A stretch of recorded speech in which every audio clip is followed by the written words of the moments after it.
Bueno, muy buenos días. Nuestro caso se titula Artritis en un paciente joven cuando lo común deja de ser suficiente.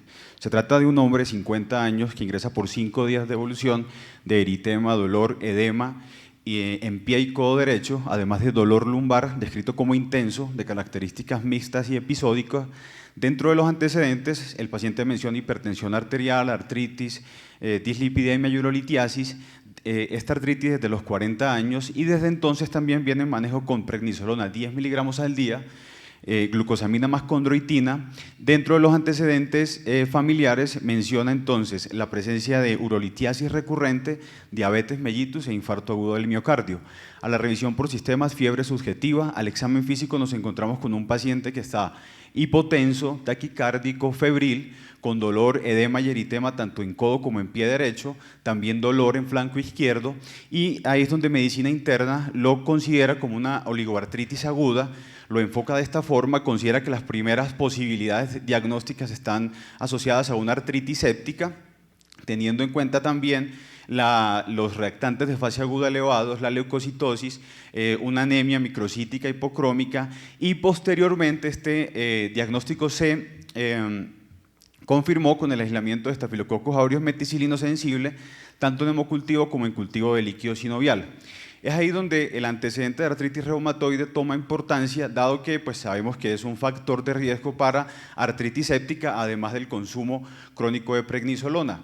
Cuando se pide valoración por reumatología, se reinterroga toda esta antecedente, menciona que desde hace 10 años tiene poliartralgias mixtas, que han sido principalmente en las muñecas, en el carpo, en las metacarpofalángicas, en codos y en rodillas, pero tenemos una rigidez matinal, llamativamente no muy larga, sino hasta menos de 10 minutos. Al examen físico, unos hallazgos importantes, tenemos entonces la desviación ulnar de los dedos, atrofia de interóseos y algo también acá de deformidad en la segunda metacarpofalange.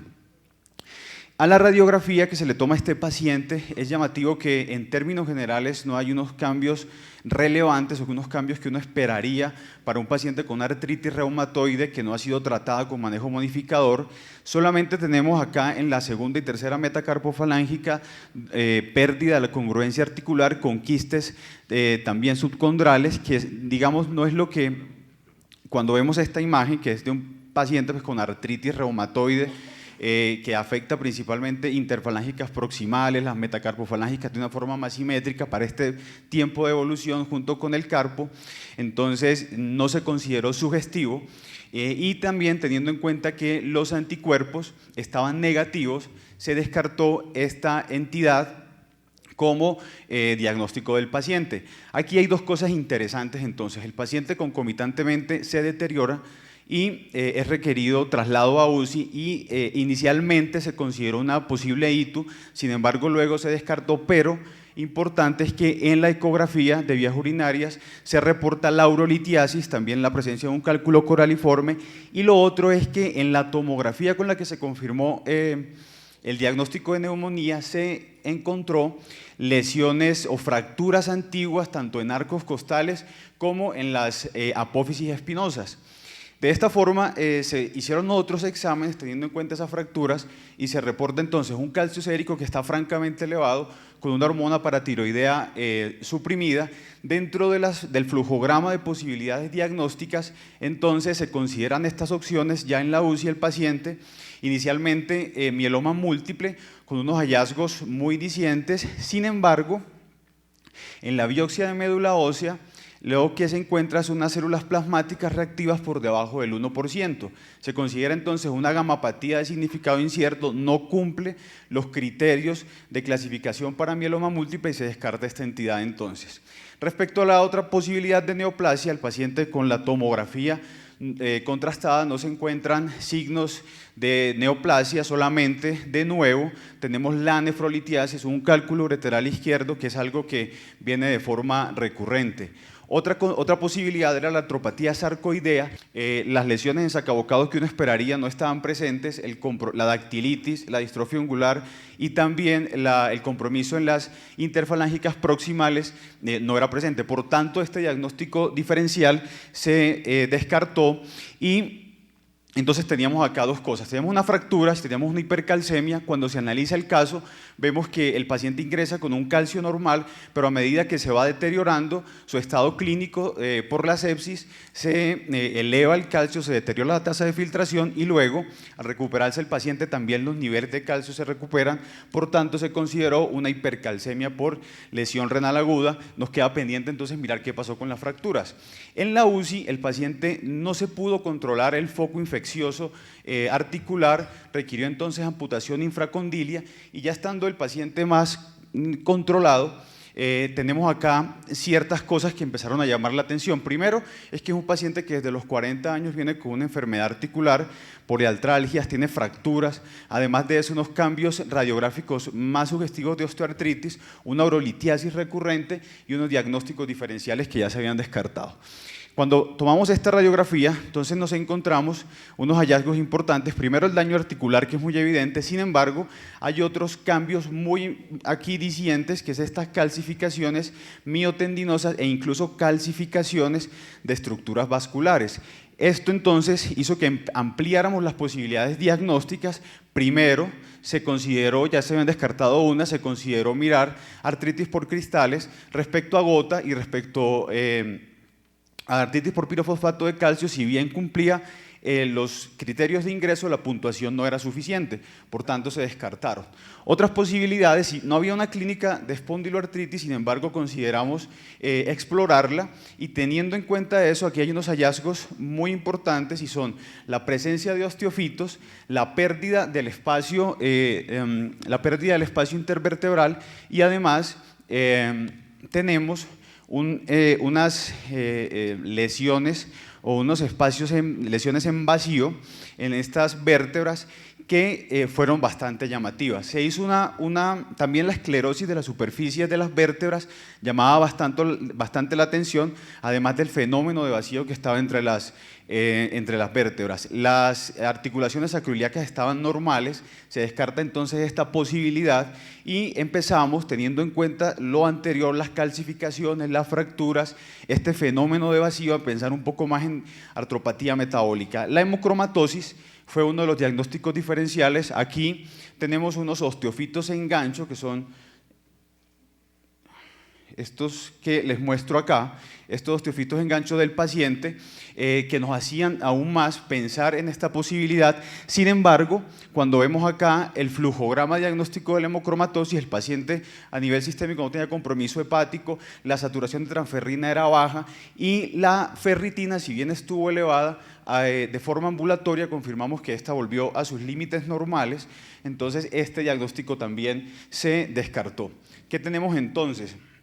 Tenemos un paciente que tiene una artropatía sin un diagnóstico etiológico, además de eso, un grupo de enfermedades que se han descartado. Entonces es ahí cuando se reexamina al paciente, encontramos unos hallazgos muy interesantes como esta coloración oscura en las escleras, también en las mucosas, y además de eso, cuando lo juntamos con el fenómeno de vacío, que es ese que les estoy señalando en la diapositiva, junto con las calcificaciones, el deterioro clínico, el deterioro marcado de la articulación, se considera la posibilidad de alcaptonuria. Recordemos entonces que la alcaptonuria o la ocronosis se debe a la polimerización y acumulación de ácido homogentísico en los tejidos, que nos va a generar entonces cambios a nivel urinario, principalmente la nefrocalcinosis, la urolitiasis, que el paciente la estaba presentando, esta deposición o este cambio de coloración en las escleras, también en los cartílagos, y algo muy importante es que compromete columna lumbar, también columna dorsal. En la columna lumbar va a producir una rectificación de la columna lumbar y además de eso el fenómeno de vacío característico que fue descrito tanto en radiología y pues lo evidenciamos. Otros cambios relevantes, entonces tenemos la condroptisis que se genera por la acumulación de ese ácido, el daño en ligamentos. Ya con esto teníamos entonces una alta probabilidad de este diagnóstico. ¿Y cómo se hace el diagnóstico? Sería el siguiente paso. Entonces tenemos dos caminos, uno es tener la prueba genética, que es el camino rápido para hacer el diagnóstico, lo otro es medir niveles de ácido homogentísico y en algunas en algunos casos también, además del ácido homogentísico, se hacen pruebas genéticas, pero principalmente en casos de investigación, que no era el de en nuestro caso. Entonces, ya teníamos las manifestaciones clínicas, se solicitaron ambos estudios y el primero que nos llega de esos estudios es el reporte genético que nos muestra una variante patogénica compatible con alcaptonuria. Por tanto, hacemos el diagnóstico de esta entidad y posteriormente el respectivo manejo. Recordemos aquí un poco qué pasa con la alcaptonuria, cómo se acumula el ácido homogentísico.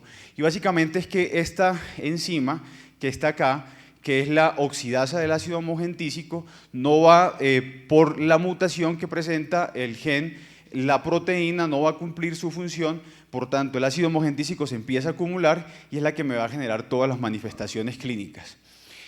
¿Cuáles entonces, cómo podemos mirar esta parte? Entonces tenemos unas manifestaciones clínicas sistémicas, la pigmentación, que el paciente la estaba presentando en las escleras, también tenemos entonces el compromiso renal con los cálculos recurrentes, también tenemos compromiso valvular cardíaco, que en este caso no se presentó, y además de eso, ya cuando hablamos de la artropatía como tal, es importante tener en cuenta que se caracteriza por un deterioro, un compromiso del esqueleto axial, principalmente la columna lumbar tiene el fenómeno de vacío que mencionamos anteriormente, y además de eso, el paciente entonces va a tener una espondilosis.